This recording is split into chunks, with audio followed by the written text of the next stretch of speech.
أعوذ بالله من الشيطان الرجيم. بسم الله الرحمن الرحيم. ألف لام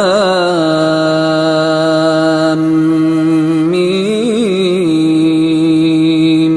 ذلك الكتاب لا ريب فيه هدى للمتقين الذين يؤمنون بالغيب ويقيمون الصلاة ومما رزقناهم ينفقون والذين يؤمنون بما أنزل إليك وما أنزل من قبلك وبالآخرة هم يوقنون أولئك على هدى من ربهم وأولئك هم المفلحون. إن الذين كفروا سواء عليهم أأنذرتهم أم لم تنذرهم لا يؤمنون ختم الله على قلوبهم وعلى سمعهم وعلى أبصارهم غشاوة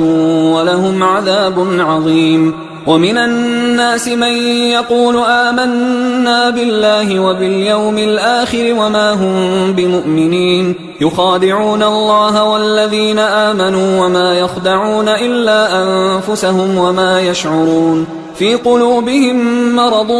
فزادهم الله مرضا ولهم عذاب أليم بما كانوا يكذبون. وإذا قيل لهم لا تفسدوا في الأرض قالوا إنما نحن مصلحون ألا إنهم هم المفسدون ولكن لا يشعرون. وإذا قيل لهم آمنوا كما آمن الناس قالوا أنؤمن كما آمن السفهاء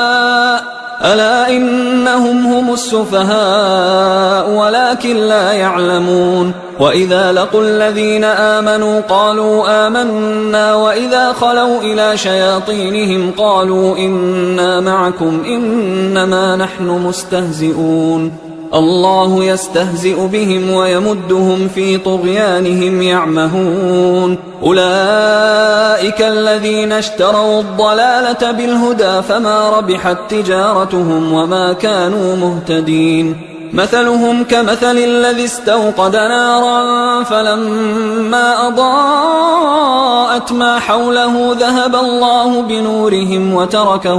وتركهم في ظلمات لا يبصرون صم بكم عمي فهم لا يرجعون. أو كصيب من السماء فيه ظلمات ورعد وبرق يجعلون أصابعهم في آذانهم من الصواعق حذر الموت والله محيط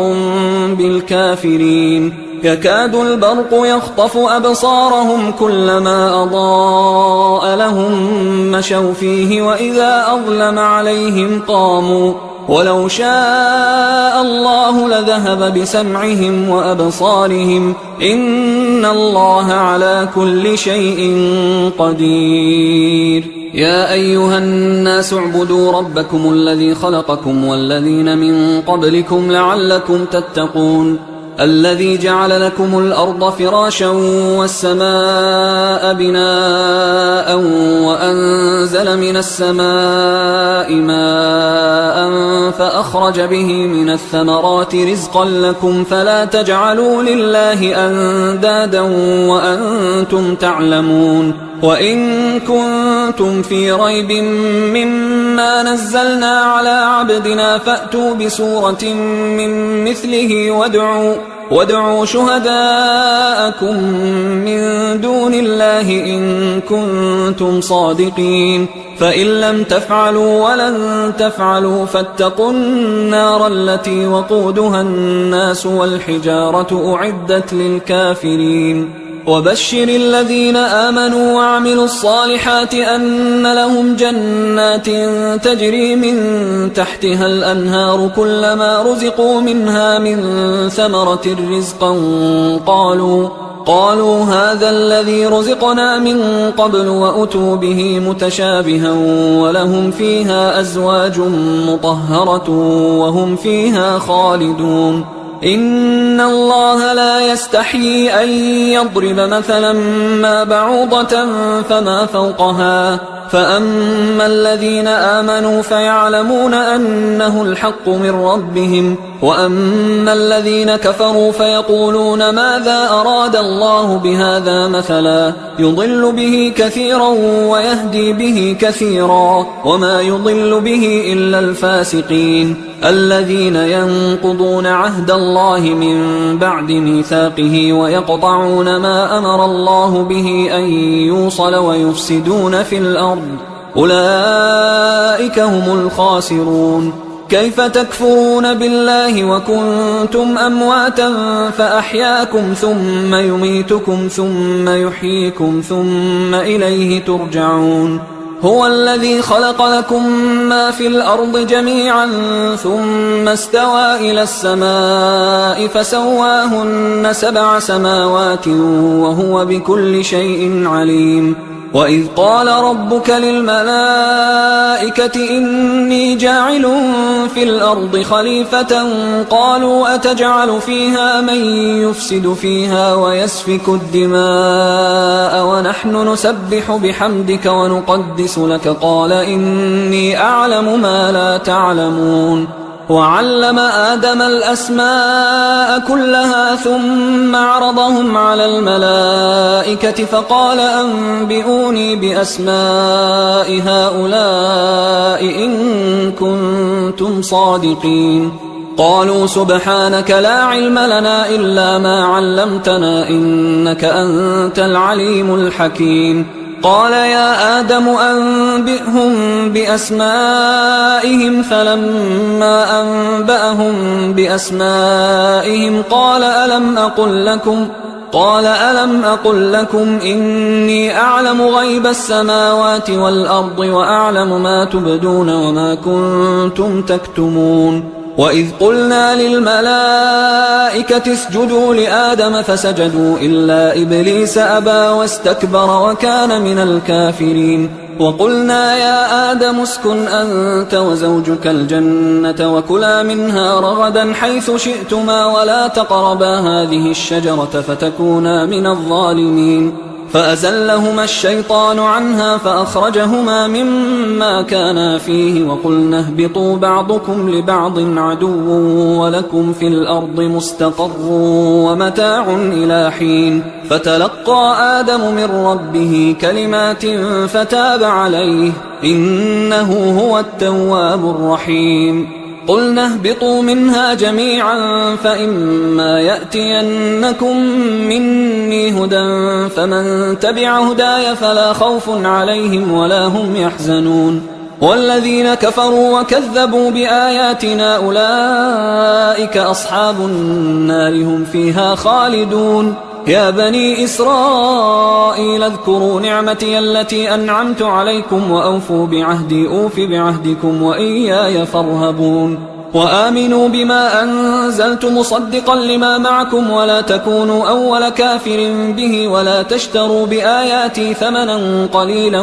وإياي فاتقون. ولا تلبسوا الحق بالباطل وتكتموا الحق وأنتم تعلمون. وأقيموا الصلاة وآتوا الزكاة واركعوا مع الراكعين. أتأمرون الناس بالبر وتنسون أنفسكم وأنتم تتلون الكتاب أفلا تعقلون. واستعينوا بالصبر والصلاة وإنها لكبيرة إلا على الخاشعين الذين يظنون أنهم ملاقو ربهم وأنهم إليه راجعون. يا بني إسرائيل اذكروا نعمتي التي أنعمت عليكم وأني فضلتكم على العالمين. واتقوا يوما لا تجزي نفس عن نفس شيئا ولا يقبل منها شفاعة ولا يؤخذ منها عدل ولا هم ينصرون. وإذ نجيناكم من آل فرعون يسومونكم سوء العذاب يذبحون أبناءكم ويستحيون نساءكم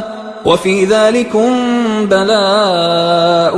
من ربكم عظيم. وإذ فرقنا بكم البحر فأنجيناكم وأغرقنا آل فرعون وأنتم تنظرون. وإذ واعدنا موسى 40 ليلة ثم اتخذتم العجل من بعده وأنتم ظالمون. ثم عفونا عنكم من بعد ذلك لعلكم تشكرون وإذ آتينا موسى الكتاب والفرقان لعلكم تهتدون وإذ قال موسى لقومه يا قوم إنكم ظلمتم أنفسكم باتخاذكم العجل فتوبوا إلى بارئكم فاقتلوا أنفسكم ذلكم خير لكم عند بارئكم فتاب عليكم إنه هو التواب الرحيم وإذ قلتم يا موسى لن نؤمن لك حتى نرى الله جهرة فأخذتكم الصاعقة وأنتم تنظرون ثم بعثناكم من بعد موتكم لعلكم تشكرون وظللنا عليكم الغمام وأنزلنا عليكم المن والسلوى كلوا من طيبات ما رزقناكم وما ظلمونا ولكن كانوا أنفسهم يظلمون وإذ قلنا ادخلوا هذه القرية فكلوا منها حيث شئتم رغدا وادخلوا الباب سجدا وقولوا حطة نغفر لكم خطاياكم وسنزيد المحسنين فبدل الذين ظلموا قولا غير الذي قيل لهم فأنزلنا على الذين ظلموا رجزا من السماء بما كانوا يفسقون وإذ استسقى موسى لقومه فقلنا اضرب بعصاك الحجر فانفجرت منه 12 عينا قد علم كل أناس مشربهم كلوا واشربوا من رزق الله ولا تعثوا في الأرض مفسدين وإذ قلتم يا موسى لن نصبر على طعام واحد فادع لنا ربك يخرج لنا مما تنبت الأرض من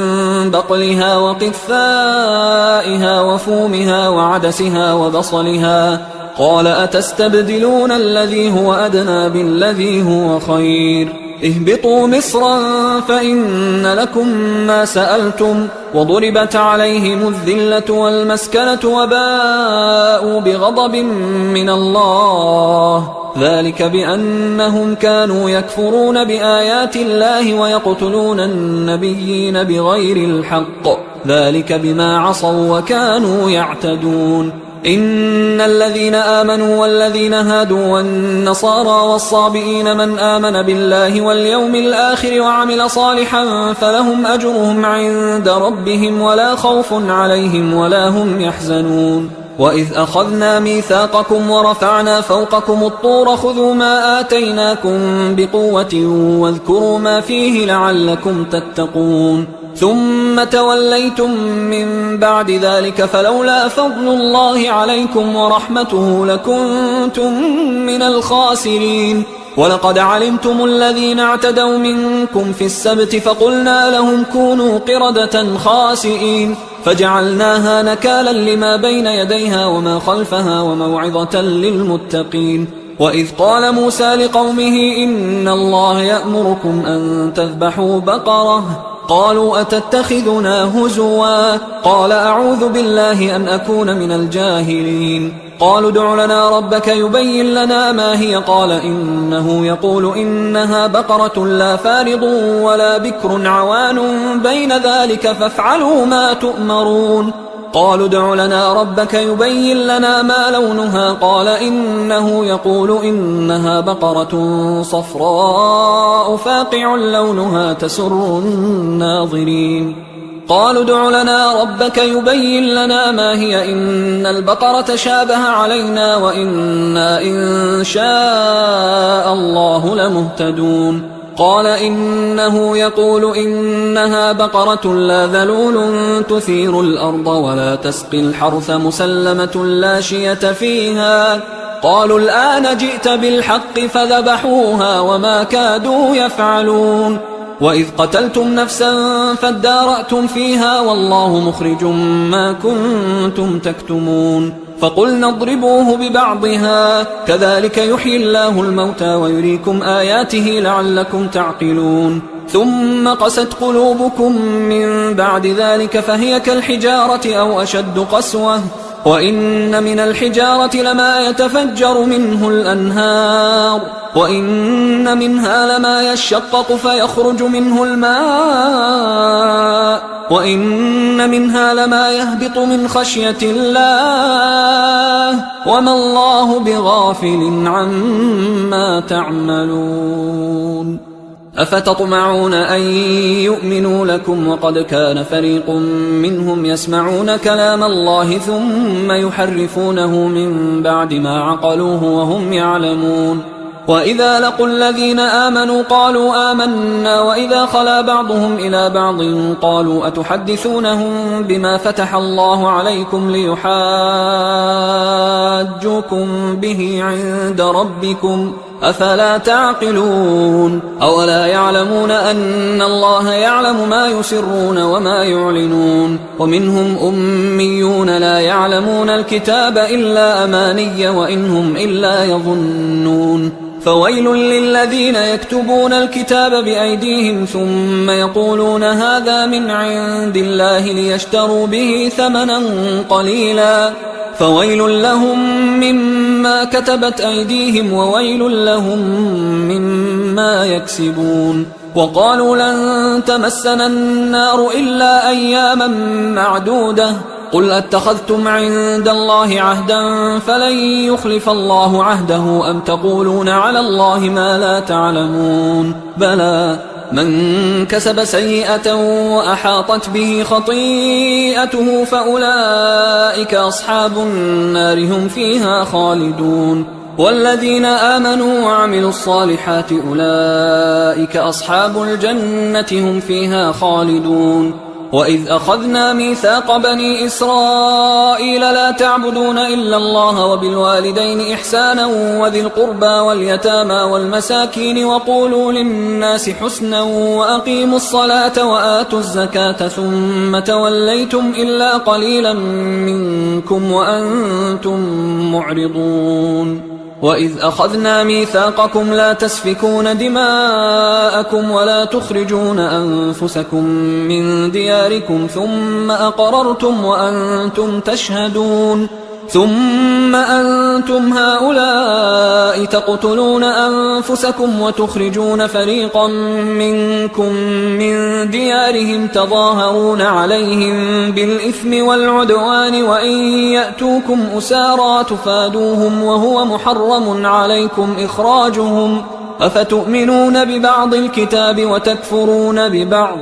فما جزاء من يفعل ذلك منكم إلا خزي في الحياة الدنيا ويوم القيامة يردون إلى أشد العذاب وما الله بغافل عما تعملون أولئك الذين اشتروا الحياة الدنيا بالآخرة فلا يخفف عنهم العذاب ولا هم ينصرون ولقد آتينا موسى الكتاب وقفينا من بعده بالرسل وآتينا عيسى ابن مريم البينات وأيدناه بروح القدس أفكلما جاءكم رسول بما لا تهوى أنفسكم استكبرتم ففريقا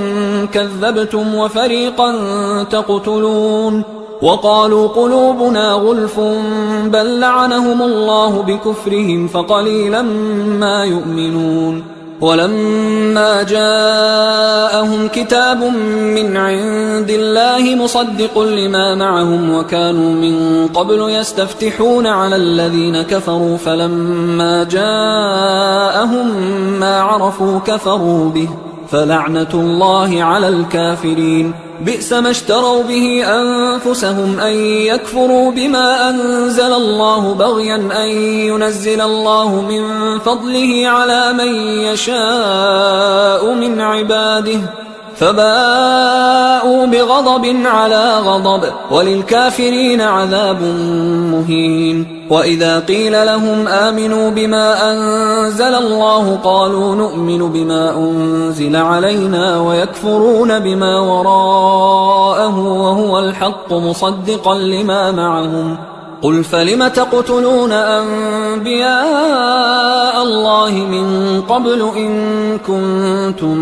مؤمنين ولقد جاءكم موسى بالبينات ثم اتخذتم العجل من بعده وأنتم ظالمون وإذ أخذنا ميثاقكم ورفعنا فوقكم الطور خذوا ما آتيناكم بقوة واسمعوا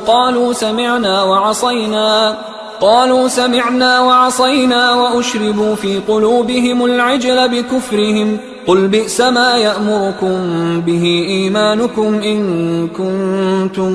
مؤمنين قل إن كانت لكم الدار الآخرة عند الله خالصة من دون الناس فتمنوا الموت إن كنتم صادقين ولن يتمنوه أبدا بما قدمت أيديهم والله عليم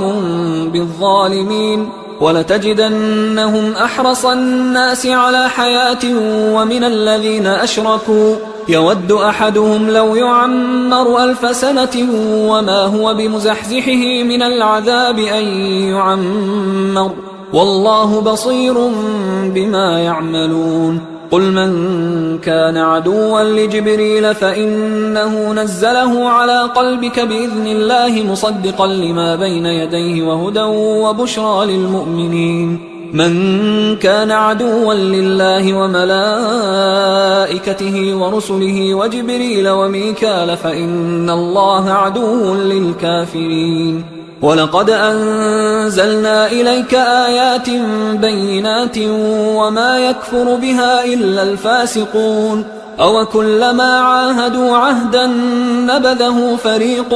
منهم بل أكثرهم لا يؤمنون ولما جاءهم رسول من عند الله مصدق لما معهم نبذ فريق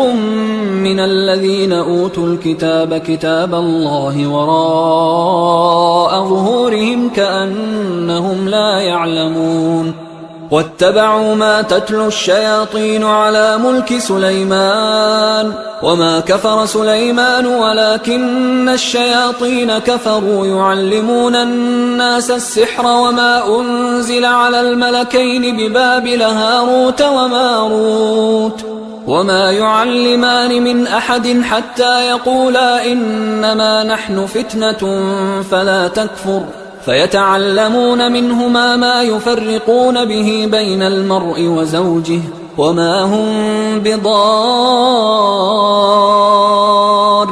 به من أحد إلا بإذن الله ويتعلمون ما يضرهم ولا ينفعهم ولقد علموا لمن اشتراه ما له في الآخرة من خلاق ولبئس ما شروا به أنفسهم لو كانوا يعلمون ولو أنهم آمنوا واتقوا لمثوبة من عند الله خير لو كانوا يعلمون يا أيها الذين آمنوا لا تقولوا راعنا وقولوا انظرنا واسمعوا وللكافرين عذاب أليم ما يود الذين كفروا من أهل الكتاب ولا المشركين أن ينزل عليكم من خير من ربكم والله يختص برحمته من يشاء والله ذو الفضل العظيم ما ننسخ من آية أو ننسها نأت بخير منها أو مثلها ألم تعلم أن الله على كل شيء قدير ألم تعلم أن الله له ملك السماوات والأرض وما لكم من دون الله من ولي ولا نصير أم تريدون أن تسألوا رسولكم كما سئل موسى من قبل ومن يتبدل الكفر بالإيمان فقد ضل سواء السبيل ود كثير من أهل الكتاب لو يردونكم من بعد إيمانكم كفارا حسدا من عند أنفسهم من بعد ما تبين لهم الحق فاعفوا واصفحوا حتى يأتي الله بأمره إن الله على كل شيء قدير وأقيموا الصلاة وآتوا الزكاة وما تقدموا لأنفسكم من خير تجدوه عند الله إن الله بما تعملون بصير. وقالوا لن يدخل الجنة إلا من كان هودا أو نصارى تلك أمانيهم قل هاتوا برهانكم إن كنتم صادقين بلى من أسلم وجهه لله وهو محسن فله أجره عند ربه ولا خوف عليهم ولا هم يحزنون. وقالت اليهود ليست النصارى على شيء وقالت النصارى ليست اليهود على شيء وهم يتلون الكتاب كذلك قال الذين لا يعلمون مثل قولهم فالله يحكم بينهم يوم القيامة فيما كانوا فيه يختلفون. ومن أظلم ممن منع مساجد الله أن يذكر فيها اسمه وسعى في خرابها أولئك ما كان لهم أن يدخلوها إلا خائفين لهم في الدنيا خزي ولهم في الآخرة عذاب عظيم. ولله المشرق والمغرب فأينما تولوا فثم وجه الله إن الله واسع عليم. وقالوا اتخذ الله ولدا سبحانه بل له ما في السماوات والأرض كل له قانتون بديع السماوات والأرض وإذا قضى أمرا فإنما يقول له كن فيكون. وقال الذين لا يعلمون لولا يكلمنا الله أو تأتينا آية كذلك قال الذين من قبلهم مثل قولهم تشابهت قلوبهم قد بينا الآيات لقوم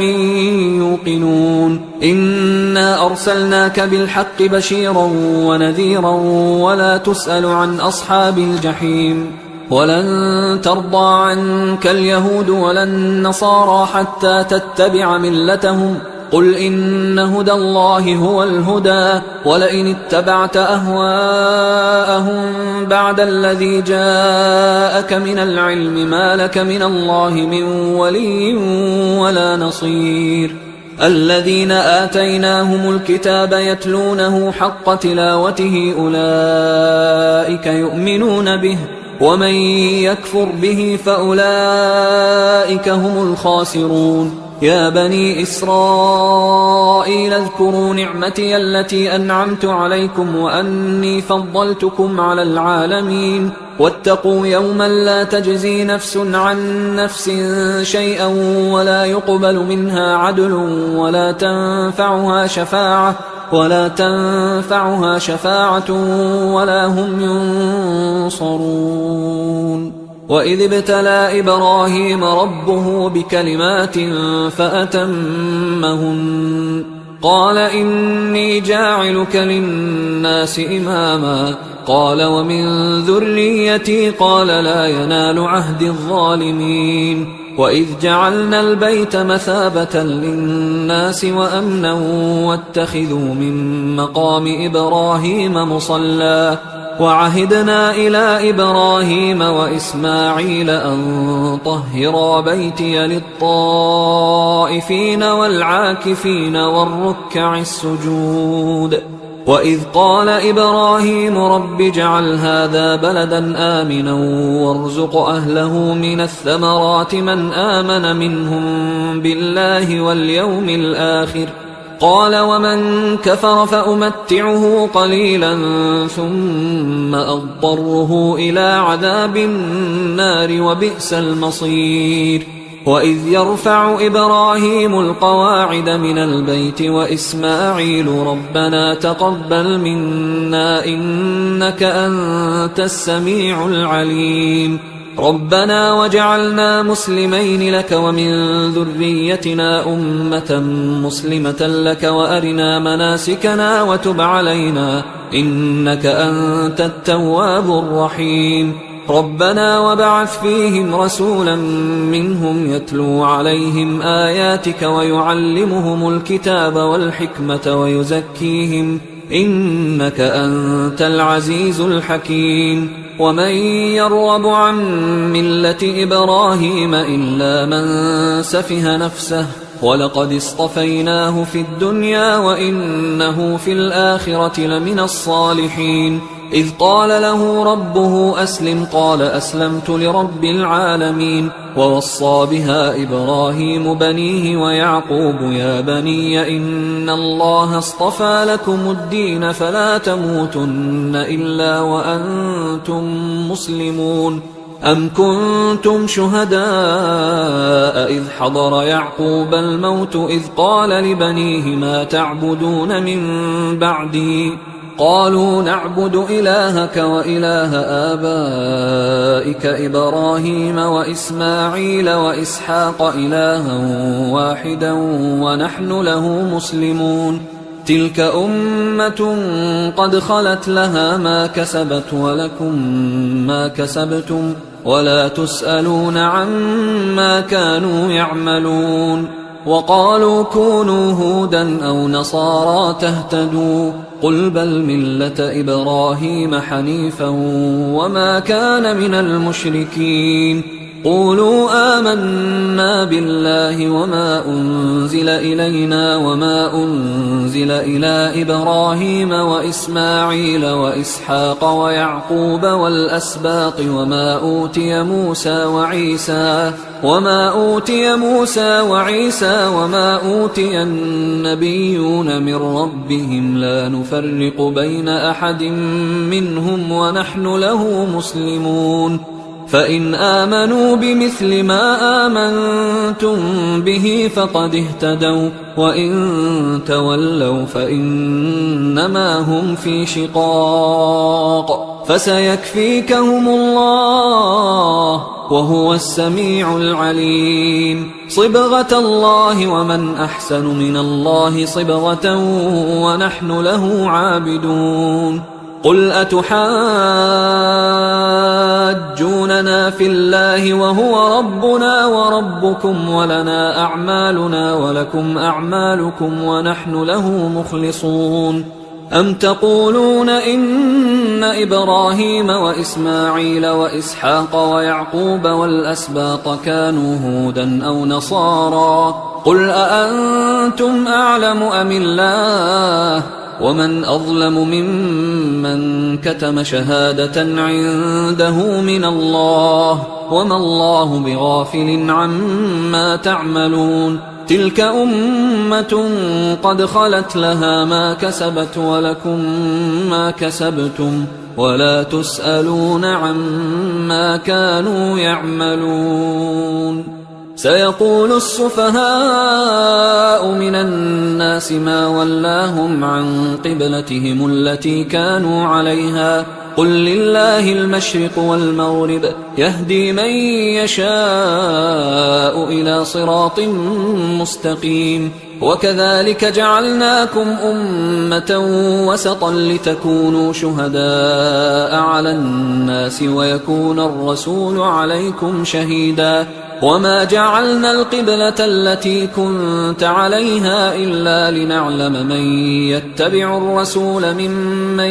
ينقلب على عقبيه وإن كانت لكبيرة إلا على الذين هدى الله وما كان الله ليضيع إيمانكم إن الله بالناس لرؤوف رحيم. قد نرى تقلب وجهك في السماء فلنولينك قبلة ترضاها فول وجهك شطر المسجد الحرام وحيث ما كنتم فولوا وجوهكم شطره وإن الذين أوتوا الكتاب ليعلمون أنه الحق من ربهم وما الله بغافل عما يعملون. ولئن أتيت الذين أوتوا الكتاب بكل آية ما تبعوا قبلتك وما أنت بتابع قبلتهم وما بعضهم بتابع قبلة بعض ولئن اتبعت أهواءهم من بعد ما جاءك من العلم إنك إذا لمن الظالمين. الذين آتيناهم الكتاب يعرفونه كما يعرفون أبناءهم وإن فريقا منهم ليكتمون الحق وهم يعلمون الحق من ربك فلا تكونن من الممترين ولكل وجهة هو موليها فاستبقوا الخيرات أينما تكونوا يأت بكم الله جميعا إن الله على كل شيء قدير ومن حيث خرجت فول وجهك شطر المسجد الحرام وإنه للحق من ربك وما الله بغافل عما تعملون ومن حيث خرجت فول وجهك شطر المسجد الحرام وحيث ما كنتم فولوا وجوهكم شطره لئلا يكون للناس عليكم حجة إلا الذين ظلموا منهم فلا تخشوهم واخشوني ولأتم نعمتي عليكم ولعلكم تهتدون كما أرسلنا فيكم رسولا منكم يتلو عليكم آياتنا ويزكيكم ويعلمكم الكتاب والحكمة ويعلمكم ما لم تكونوا تعلمون فاذكروني أذكركم واشكروا لي ولا تكفرون يا أيها الذين آمنوا استعينوا بالصبر والصلاة إن الله مع الصابرين ولا تقولوا لمن يقتل في سبيل الله أموات بل أحياء ولكن لا تشعرون ولنبلونكم بشيء من الخوف والجوع ونقص من الأموال والأنفس والثمرات وبشر الصابرين الذين إذا أصابتهم مصيبة قالوا إنا لله وإنا إليه راجعون أولئك عليهم صلوات من ربهم ورحمة وأولئك هم المهتدون إن الصفا والمروة من شعائر الله فمن حج البيت أو اعتمر فلا جناح عليه أن يطوف بهما ومن تطوع خيرا فإن الله شاكر عليم إن الذين يكتمون ما أنزلنا من البينات والهدى من بعد ما بيناه للناس في الكتاب أولئك يلعنهم الله ويلعنهم اللاعنون إلا الذين تابوا وأصلحوا وبينوا فأولئك أتوب عليهم وأنا التواب الرحيم إن الذين كفروا وماتوا وهم كفار أولئك عليهم لعنة الله والملائكة والناس أجمعين خالدين فيها لا يخفف عنهم العذاب ولا هم ينظرون وإلهكم إله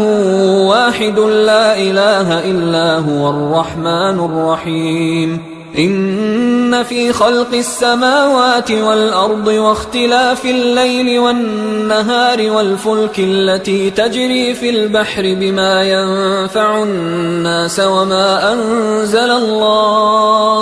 وما أنزل الله من السماء من ماء فأحيا به الأرض بعد موتها وبث فيها من كل دابة وتصريف الرياح والسحاب المسخر بين السماء والأرض لآيات لقوم يعقلون ومن الناس من يتخذ من دون الله أندادا يحبونهم كحب الله والذين آمنوا أشد حبا لله ولو يرى الذين ظلموا إذ يرون العذاب أن القوة لله جميعا وأن الله شديد العذاب إذ تبرأ الذين اتبعوا من الذين اتبعوا ورأوا العذاب وتقطعت بهم الأسباب وقال الذين اتبعوا لو أن لنا كرة فنتبرأ منهم كما تبرأوا منا كذلك يريهم الله أعمالهم حسرات عليهم وما هم بخارجين من النار يا أيها الناس كلوا مما في الأرض حلالا طيبا ولا تتبعوا خطوات الشيطان إنه لكم عدو مبين إنما يأمركم بالسوء والفحشاء وأن تقولوا على الله ما لا تعلمون وإذا قيل لهم اتبعوا ما أنزل الله قالوا بل نتبع ما ألفينا عليه آباءنا أولو كان آباؤهم لا يعقلون شيئا ولا يهتدون ومثل الذين كفروا كمثل الذي ينعق بما لا يسمع إلا دعاء ونداء صم بكم عمي فهم لا يعقلون يا أيها الذين آمنوا كلوا من طيبات ما رزقناكم واشكروا لله إن كنتم إياه تعبدون إنما حرم عليكم الميتة والدم ولحم الخنزير وما أهل به لغير الله فمن اضطر غير باغ ولا عاد فلا إثم عليه إن الله غفور رحيم إن الذين يكتمون ما أنزل الله من الكتاب ويشترون به ثمنا قليلا أولئك ما يأكلون في بطونهم إلا النار ولا يكلمهم الله يوم القيامة ولا يزكيهم ولهم عذاب أليم أولئك الذين اشتروا الضلالة بالهدى والعذاب بالمغفرة فما أصبرهم على النار ذلك بأن الله نزل الكتاب بالحق وإن الذين اختلفوا في الكتاب لفي شقاق بعيد ليس البر أن تولوا وجوهكم قبل المشرق والمغرب ولكن البر من آمن بالله واليوم الآخر والملائكة والكتاب والنبيين وآتى المال على حبه ذوي القربى واليتامى والمساكين وابن السبيل والسائلين وفي الرقاب وأقام الصلاة وآتى الزكاة والموفون بعهدهم إذا عاهدوا والصابرين في البأساء والضراء وحين البأس أولئك الذين صدقوا وأولئك هم المتقون يا أيها الذين آمنوا كتب عليكم القصاص في القتلى الحر بالحر والعبد بالعبد والأنثى بالأنثى فمن عفي له من أخيه شيء فاتباع بالمعروف وأداء إليه بإحسان ذلك تخفيف من ربكم ورحمة فمن اعتدى بعد ذلك فله عذاب أليم ولكم في القصاص حياة يا أولي الألباب لعلكم تتقون كتب عليكم إذا حضر أحدكم الموت إن ترك خيرا الوصية للوالدين والأقربين بالمعروف حقا على المتقين فمن بدله بعدما سمعه فإنما إثمه على الذين يبدلونه إن الله سميع عليم فمن خاف من موص جنفا أو إثما فأصلح بينهم فلا إثم عليه إن الله غفور رحيم. يا أيها الذين آمنوا كتب عليكم الصيام كما كتب على الذين من قبلكم لعلكم تتقون أياما معدودات، فمن كان منكم مريضا أو على سفر فعدة من أيام أخر، وعلى الذين يطيقونه فدية طعام مسكين، فمن تطوع خيرا فهو خير له، وأن تصوموا خير لكم إن كنتم تعلمون. شهر رمضان الذي أنزل فيه القرآن هدى للناس وبينات من الهدى والفرقان، فمن شهد منكم الشهر فليصمه، ومن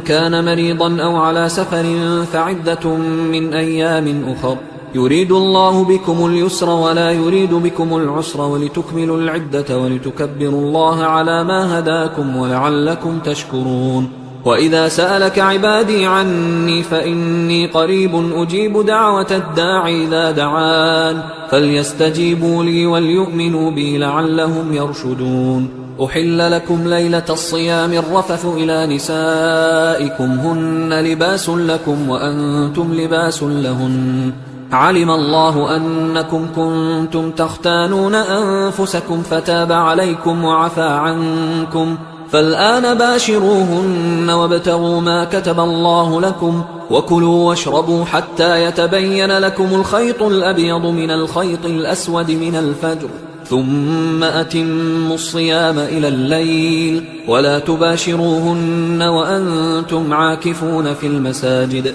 تلك حدود الله فلا تقربوها، كذلك يبين الله آياته للناس لعلهم يتقون. ولا تأكلوا أموالكم بينكم بالباطل وتدلوا بها إلى الحكام لتأكلوا فريقا من أموال الناس بالإثم وأنتم تعلمون. يسألونك عن الأهلة قل هي مواقيت للناس والحج، وليس البر بأن تأتوا البيوت من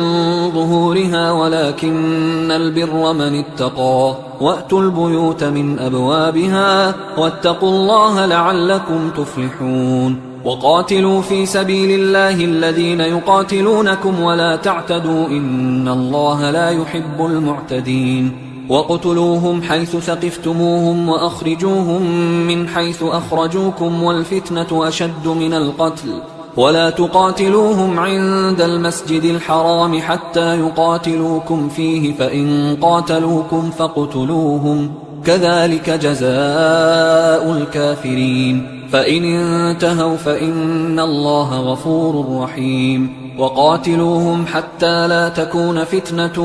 ويكون الدين لله، فإن انتهوا فلا عدوان إلا على الظالمين. الشهر الحرام بالشهر الحرام والحرمات قصاص، فمن اعتدى عليكم فاعتدوا عليه بمثل ما اعتدى عليكم، واتقوا الله واعلموا أن الله مع المتقين. وأنفقوا في سبيل الله ولا تلقوا بأيديكم إلى التهلكة وأحسنوا إن الله يحب المحسنين. وأتموا الحج والعمرة لله، فإن أحصرتم فما استيسر من الهدي، ولا تحلقوا رؤوسكم حتى يبلغ الهدي محله، فمن كان منكم مريضا أو به أذى من رأسه ففدية من صيام أو صدقة أو نسك، فإذا أمنتم فمن تمتع بالعمرة إلى الحج فما استيسر من الهدي، فمن لم يجد فصيام 3 أيام في الحج و7 إذا رجعتم، تلك 10 كاملة، ذلك لمن لم يكن أهله حاضر المسجد الحرام. واتقوا الله واعلموا أن الله شديد العقاب. الحج أشهر معلومات، فمن فرض فيهن الحج فلا رفث ولا فسوق ولا جدال في الحج وما تفعلوا من خير يعلمه الله وتزودوا فإن خير الزاد التقوى واتقون يا أولي الألباب ليس عليكم جناح أن تبتغوا فضلا من ربكم فإذا أفضتم من عرفات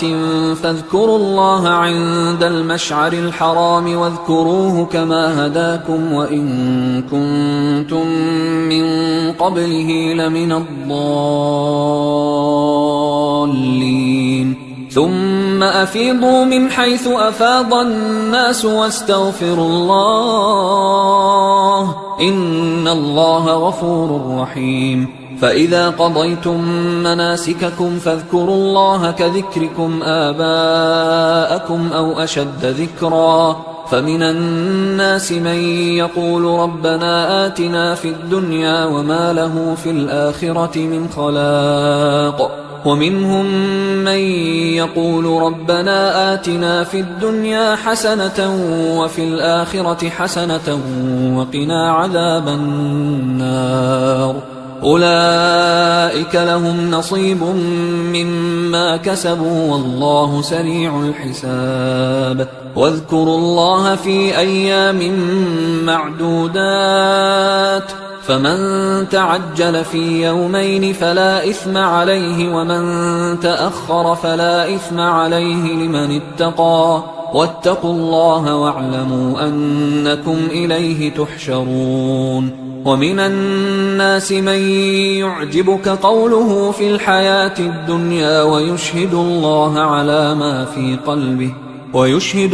على ما في قلبه وهو ألد الخصام وإذا تولى سعى في الأرض ليفسد فيها ويهلك الحرث والنسل والله لا يحب الفساد وإذا قيل له اتق الله أخذته العزة بالإثم فحسبه جهنم ولبئس المهاد ومن الناس من يشري نفسه ابتغاء مرضات الله والله رؤوف بالعباد يا أيها الذين آمنوا ادخلوا في السلم كافة ولا تتبعوا خطوات الشيطان إنه لكم عدو مبين فإن زللتم من بعد ما جاءتكم البينات فاعلموا أن الله عزيز حكيم هل ينظرون إلا أن يأتيهم الله في ظلل من الغمام والملائكة وقضي الأمر وإلى الله ترجع الأمور سل بني إسرائيل كم آتيناهم من آية بينة ومن يبدل نعمة الله من بعد ما جاءته فإن الله شديد العقاب زين للذين كفروا الحياة الدنيا ويسخرون من الذين آمنوا والذين اتقوا فوقهم يوم القيامة والله يرزق من يشاء بغير حساب كان الناس أمة واحدة فبعث الله النبيين مبشرين ومنذرين وأنزل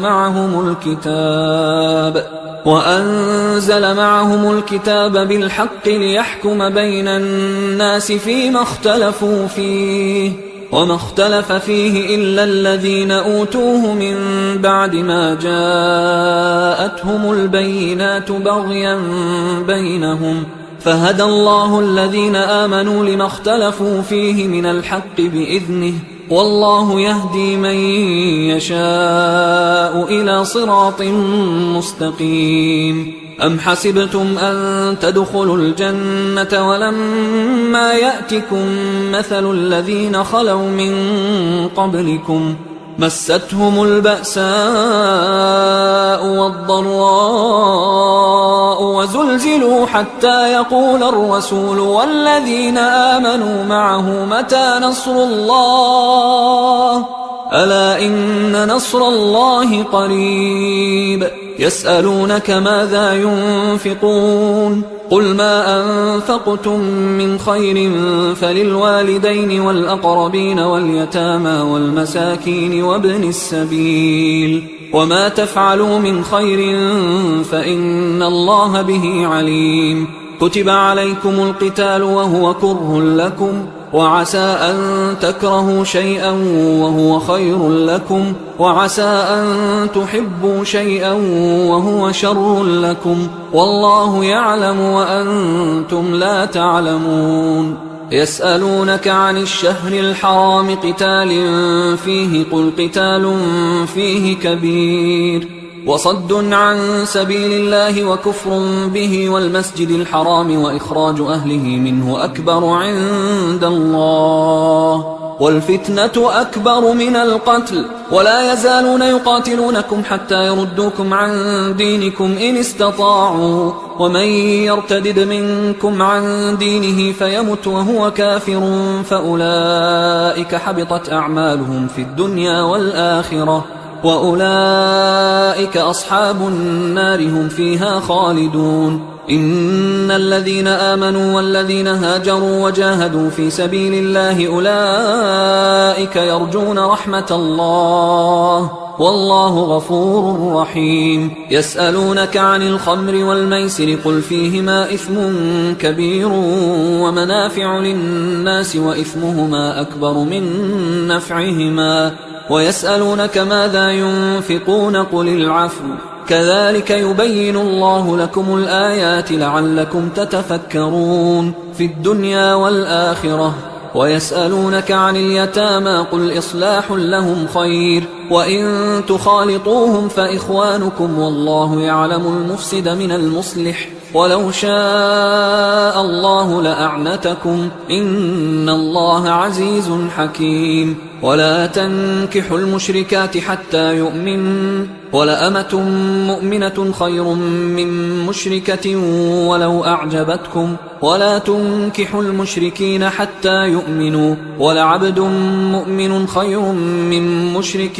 ولو أعجبكم أولئك يدعون إلى النار والله يدعو إلى الجنة والمغفرة بإذنه ويبين آياته للناس لعلهم يتذكرون ويسألونك عن المحيض قل هو أذى فاعتزلوا النساء في المحيض ولا تقربوهن حتى يطهرن فإذا تطهرن فأتوهن من حيث أمركم الله إن الله يحب التوابين ويحب المتطهرين نساؤكم حرث لكم فأتوا حرثكم أنى شئتم وقدموا لأنفسكم واتقوا الله واعلموا أنكم ملاقوه وبشر المؤمنين ولا تجعلوا الله عرضة لأيمانكم أن تبروا وتتقوا وتصلحوا بين الناس والله سميع عليم لا يؤاخذكم الله باللغو في أيمانكم ولكن يؤاخذكم بما كسبت قلوبكم والله غفور حليم للذين يؤلون من نسائهم تربص 4 أشهر فإن فاءوا فإن الله غفور رحيم وإن عزموا الطلاق فإن الله سميع عليم والمطلقات يتربصن بأنفسهن 3 قروء ولا يحل لهن أن يكتمن ما خلق الله في أرحامهن إن كن يؤمن بالله واليوم الآخر وبعولتهن أحق بردهن في ذلك إن أرادوا إصلاحا ولهن مثل الذي عليهن بالمعروف وللرجال عليهن درجة والله عزيز حكيم الطلاق 2 فإمساك بمعروف أو تسريح بإحسان ولا يحل لكم أن تأخذوا مما آتيتموهن شيئا إلا أن يخافا ألا يقيما حدود الله فإن خفتم ألا يقيما حدود الله فلا جناح عليهما فيما افتدت به، تلك حدود الله فلا تعتدوها، ومن يتعد حدود الله فأولئك هم الظالمون. فإن طلقها فلا تحل له من بعد حتى تنكح زوجا غيره، فإن طلقها فلا جناح عليهما أن يتراجعا إن ظنا أن يقيما حدود الله، وتلك حدود الله يبينها لقوم يعلمون. وإذا طلقتم النساء فبلغن أجلهن فأمسكوهن بمعروف أو سرحوهن بمعروف، ولا تمسكوهن ضرارا لتعتدوا، ومن يفعل ذلك فقد ظلم نفسه. ولا تتخذوا آيات الله هزوا، واذكروا نعمة الله عليكم وما أنزل عليكم من الكتاب والحكمة يعظكم به، واتقوا الله واعلموا أن الله بكل شيء عليم. وإذا طلقتم النساء فبلغن أجلهن فلا تعضلوهن أن ينكحن أزواجهن إذا تراضوا بينهم بالمعروف، ذلك يوعظ به من كان منكم يؤمن بالله واليوم الآخر، ذلكم أزكى لكم وأطهر، والله يعلم وأنتم لا تعلمون. والوالدات يرضعن أولادهن حولين كاملين لمن أراد أن يتم الرضاعة، وعلى المولود له رزقهن وكسوتهن بالمعروف، لا تكلف نفس إلا وسعها، لا تضار والدة بولدها ولا مولود له بولده، وعلى الوارث مثل ذلك، فإن أرادا فصالا عن تراض منهما وتشاور فلا جناح عليهما. وإن أردتم أن تسترضعوا أولادكم فلا جناح عليكم إذا سلمتم ما آتيتم بالمعروف، واتقوا الله واعلموا أن الله بما تعملون بصير. والذين يتوفون منكم ويذرون أزواجا يتربصن بأنفسهن 4 أشهر وعشرا، فإذا بلغن أجلهن فلا جناح عليكم فيما فعلن في أنفسهن بالمعروف، والله بما تعملون خبير. ولا جناح عليكم فيما عرضتم به من خطبة النساء أو أكننتم في أنفسكم، علم الله أنكم ستذكرونهن ولكن لا تواعدوهن سرا إلا أن تقولوا قولا معروفا، ولا تعزموا عقدة النكاح حتى يبلغ الكتاب أجله، واعلموا أن الله يعلم ما في أنفسكم فاحذروه، واعلموا أن الله غفور حليم. لا جناح عليكم إن طلقتم النساء ما لم تمسوهن أو تفرضوا لهن فريضة، ومتعوهن على الموسع قدره وعلى المقتر قدره متاعا بالمعروف حقا على المحسنين. وإن طلقتموهن من قبل أن تمسوهن وقد فرضتم لهن فريضة فنصف ما فرضتم إلا أن يعفون أو يعفو الذي بيده عقدة النكاح، وأن تعفوا أقرب للتقوى، ولا تنسوا الفضل بينكم، إن الله بما تعملون بصير. حافظوا على الصلوات والصلاة الوسطى وقوموا لله قانتين، فإن خفتم فرجالا أو ركبانا، فإذا أمنتم فاذكروا الله كما علمكم ما لم تكونوا تعلمون. والذين يتوفون منكم ويذرون أزواجا وصية لأزواجهم متاعا إلى الحول غير إخراج، فإن خرجن فلا جناح عليكم فيما فعلن في أنفسهن من معروف، والله عزيز حكيم. وللمطلقات متاع بالمعروف حقا على المتقين، كذلك يبين الله لكم آياته لعلكم تعقلون. ألم تر إلى الذين خرجوا من ديارهم وهم ألوف حذر الموت فقال لهم الله موتوا ثم أحياهم، إن الله لذو فضل على الناس ولكن أكثر الناس لا يشكرون وقاتلوا في سبيل الله واعلموا أن الله سميع عليم من ذا الذي يقرض الله قرضا حسنا فيضاعفه له أضعافا كثيرة والله يقبض ويبسط وإليه ترجعون ألم تر إلى الملأ من بني إسرائيل من بعد موسى إذ قالوا لنبي له مبعث لنا ملكا نقاتل في سبيل الله قال هل عسيتم إن كتب عليكم القتال ألا تقاتلوا قالوا وما لنا ألا نقاتل في سبيل الله وقد أخرجنا من ديارنا وأبنائنا فلما كتب عليهم القتال تولوا إلا قليلا منهم والله عليم بالظالمين وقال لهم نبيهم إن الله قد بعث لكم طالوت ملكا قالوا أنى يكون له الملك علينا ونحن أحق بالملك منه ولم يؤت سعة من المال قال إن الله اصطفاه عليكم وزاده بسطة في العلم والجسم والله يؤتي ملكه من يشاء والله واسع عليم وقال لهم نبيهم إن آية ملكه أن يأتيكم التابوت فيه سكينة من ربكم وبقية مما ترك آل موسى وآل هارون تحمله الملائكة إن في ذلك لآية لكم إن كنتم مؤمنين فلما فصل طالوت بالجنود قال إن الله مبتليكم بنهر فمن شرب منه فليس مني ومن لم يطعمه فإنه مني إلا من اغترف غرفة بيده فشربوا منه إلا قليلا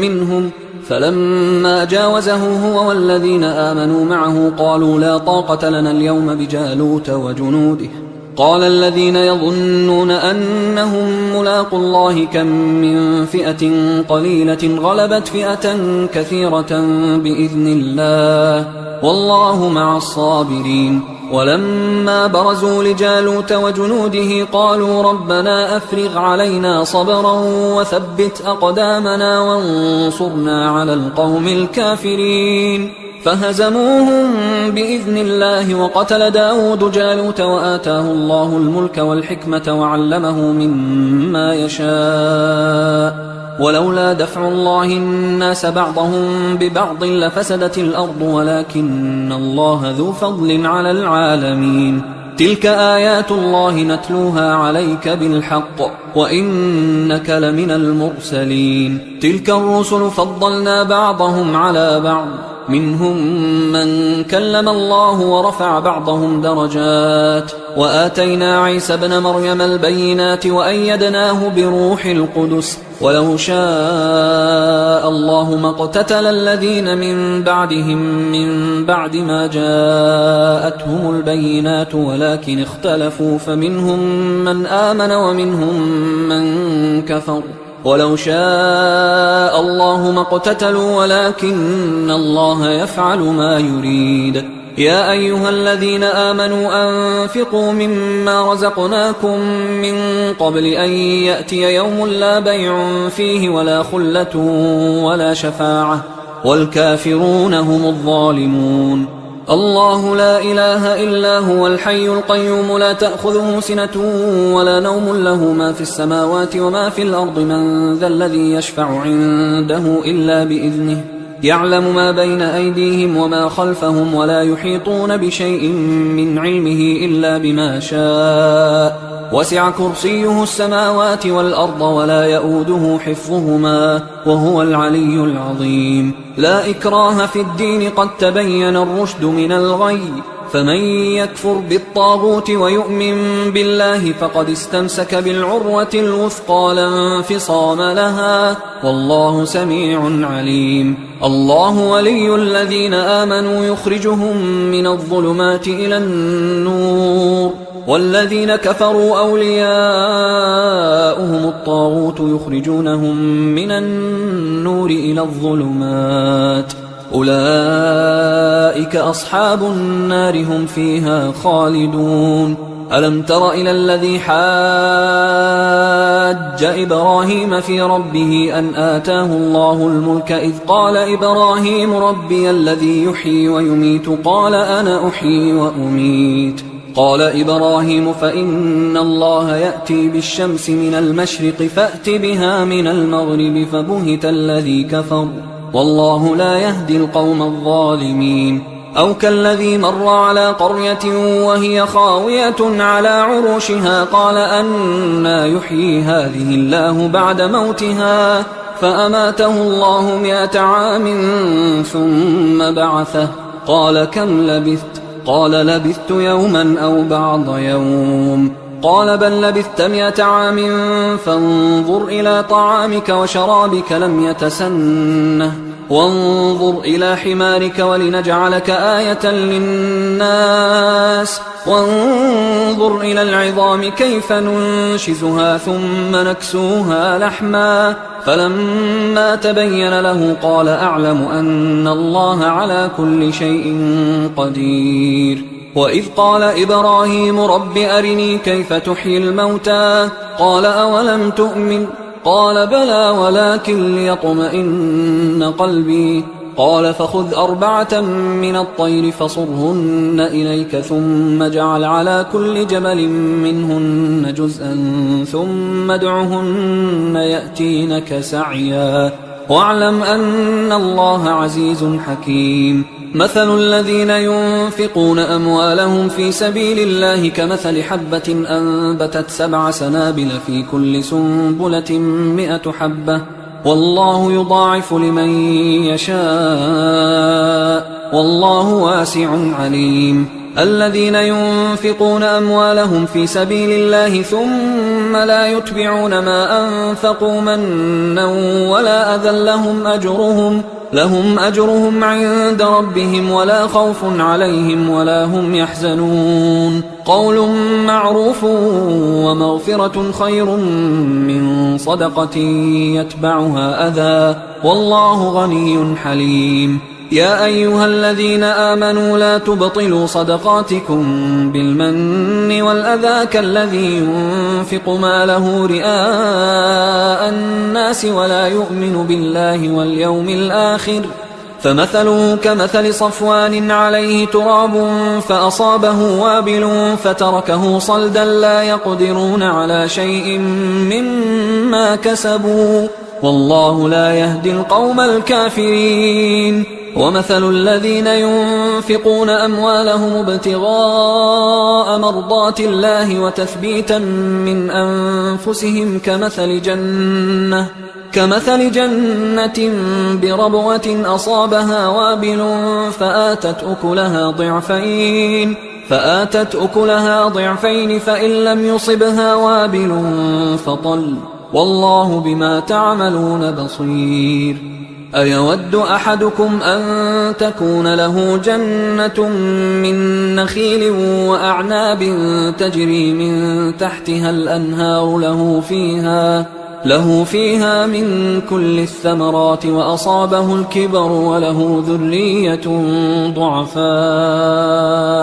وله ذرية ضعفاء فأصابها إعصار فيه نار فاحترقت كذلك يبين الله لكم الآيات لعلكم تتفكرون. يا أيها الذين آمنوا أنفقوا من طيبات ما كسبتم ومما أخرجنا لكم من الأرض ولا تيمموا الخبيث منه تنفقون ولستم بآخذيه إلا أن تغمضوا فيه واعلموا أن الله غني حميد. الشيطان يعدكم الفقر ويأمركم بالفحشاء والله يعدكم مغفرة منه وفضلا والله واسع عليم. يؤتي الحكمة من يشاء ومن يؤت الحكمة فقد أوتي خيرا كثيرا وما يذكر إلا أولو الألباب. وما أنفقتم من نفقة أو نذرتم من نذر فإن الله يعلمه وما للظالمين من أنصار إن تبدوا الصدقات فنعما هي وإن تخفوها وتؤتوها الفقراء فهو خير لكم ويكفر عنكم من سيئاتكم والله بما تعملون خبير ليس عليك هداهم ولكن الله يهدي من يشاء وما تنفقوا من خير فلأنفسكم وما تنفقون إلا ابتغاء وجه الله وما تنفقوا من خير يوفى إليكم وأنتم لا تظلمون للفقراء الذين أحصروا في سبيل الله لا يستطيعون ضربا في الأرض يحسبهم الجاهل أغنياء من التعفف تعرفهم بسيماهم لا يسألون الناس إلحافا وما تنفقوا من خير فإن الله به عليم الذين ينفقون أموالهم بالليل والنهار سرا وعلانية فلهم أجرهم عند ربهم ولا خوف عليهم ولا هم يحزنون الذين يأكلون الربا لا يقومون إلا كما يقوم الذي يتخبطه الشيطان من المس ذلك بأنهم قالوا إنما البيع مثل الربا وأحل الله البيع وحرم الربا فمن جاءه موعظة من ربه فانتهى فله ما سلف وأمره إلى الله ومن عاد فأولئك أصحاب النار هم فيها خالدون يمحق الله الربا ويربي الصدقات والله لا يحب كل كفار أثيم إن الذين آمنوا وعملوا الصالحات وأقاموا الصلاة وآتوا الزكاة لهم أجرهم عند ربهم ولا خوف عليهم ولا هم يحزنون يا أيها الذين آمنوا اتقوا الله وذروا ما بقي من الربا إن كنتم مؤمنين فإن لم تفعلوا فأذنوا بحرب من الله ورسوله وإن تبتم فلكم رؤوس أموالكم لا تظلمون ولا تظلمون وإن كان ذو عسرة فنظرة إلى ميسرة وأن تصدقوا خير لكم إن كنتم تعلمون واتقوا يوما ترجعون فيه إلى الله ثم توفى كل نفس ما كسبت وهم لا يظلمون يا أيها الذين آمنوا إذا تداينتم بدين إلى أجل مسمى فاكتبوه وليكتب بينكم كاتب بالعدل ولا يأب كاتب أن يكتب كما علمه الله فليكتب وليملل الذي عليه الحق وليتق الله ربه ولا يبخس منه شيئا فإن كان الذي عليه الحق سفيها أو ضعيفا أو لا يستطيع أن يمله فليملل وليه بالعدل واستشهدوا شهيدين من رجالكم فإن لم يكونا رجلين فرجل وامرأتان ممن ترضون من الشهداء أن تضل إحداهما فتذكر إحداهما الأخرى ولا يأبى الشهداء إذا ما دعوا ولا تسأموا أن تكتبوه صغيرا أو كبيرا إلى أجله ذلكم أقسط عند الله وأقوم للشهادة وأدنى أن لا ترتابوا إلا أن تكون تجارة حاضرة تديرونها بينكم فليس عليكم جناح ألا تكتبوها وأشهدوا إذا تبايعتم ولا يضار كاتب ولا شهيد وإن تفعلوا فإنه فسوق بكم واتقوا الله ويعلمكم الله والله بكل شيء عليم وإن كنتم على سفر ولم تجدوا كاتبا فرهان مقبوضة، فإن أمن بعضكم بعضا فليؤدي الذي اؤتمن أمانته وليتق الله ربه ولا تكتموا الشهادة، ومن يكتمها فإنه آثم قلبه والله بما تعملون عليم. لله ما في السماوات وما في الأرض، وإن تبدوا ما في أنفسكم أو تخفوه يحاسبكم به الله فيغفر لمن يشاء ويعذب من يشاء والله على كل شيء قدير. آمن الرسول بما أنزل إليه من ربه والمؤمنون كل آمن بالله وملائكته وكتبه ورسله لا نفرق بين أحد من رسله وقالوا سمعنا وأطعنا غفرانك ربنا وإليك المصير. لا يكلف الله نفسا إلا وسعها، لها ما كسبت وعليها ما اكتسبت. ربنا لا تؤاخذنا إن نسينا أو أخطأنا، ربنا ولا تحمل علينا إصرا كما حملته على الذين من قبلنا، ربنا ولا تحملنا ما لا طاقة لنا به واعف عنا واغفر لنا وارحمنا أنت مولانا فانصرنا على القوم الكافرين. حصريا على قارئ القرآن.